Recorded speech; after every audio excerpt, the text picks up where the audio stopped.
Big boss హౌస్‌లో మనందరం ఎదురు చూస్తున్న వీకెండ్ వచ్చేసింది. ఇక నాగార్జున మీ ఫ్యామిలీ వీక్‌తో ఎంత ఎమోషనల్ అయ్యారో దానికన్నా ఎంటర్‌టైన్‌మెంట్ ఇప్పుడు నేను అందిస్తా అంటూ ఇక్కడ హౌస్ లోపల ఉన్న కంటెస్టెంట్స్‌ని సపోర్టర్స్‌గా అయితే వచ్చిన వాళ్ళని గెస్ట్‌గా అయితే స్టేజ్ పైకి పిలిచేశారు. ఇక ప్రేరణ కోసం తన సీరియల్ మెంబర్స్‌తో పాటు తన మమ్మీ అలానే తన సిస్టర్ అయితే వచ్చేశారు. ఇక్కడ ప్రేరణకి మరో సర్ప్రైజ్ కూడా ఇచ్చేశారు. తన సిస్టర్ మిస్ తెలంగాణ అయింది అంటూ తను ఆ బెస్ట్ మూమెంట్‌ని తన అక్కతో షేర్ చేసుకోవాలనుకుంటున్నట్లు అయితే తెలియజేసుకుంటూ వచ్చేసింది స్టేజ్ పైన. అలానే విష్ణుప్రియకి కూడా ఇక్కడే యాంకర్ రవి అయితే సర్ప్రైజ్ ఇచ్చడం జరిగింది. అయితే నీకోసం ఒక స్పెషల్ గెస్ట్ అయితే వచ్చేసాడు రవి అంటే, "ఏ రవి? ఏ రవి?" అంటూ విష్ణుప్రియ అనిన మాటలకి యాంకర్ రవి హర్ట్ అయ్యాను అంటూ స్టేజ్ పైన అలక మంచం ఎక్కేశారు.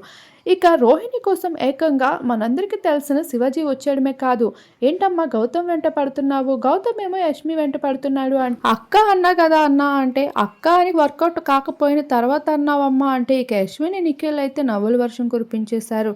మొత్తానికి ఇక్కడ టేస్టీ తేజతో అందరితో ఎంతో బాగా మాట్లాడిన శివాజీ అయితే మొత్తానికి రంగంలోకి దిగి విష్ణుప్రియని నంబర్ 1 పొజిషన్లో పెట్టారు.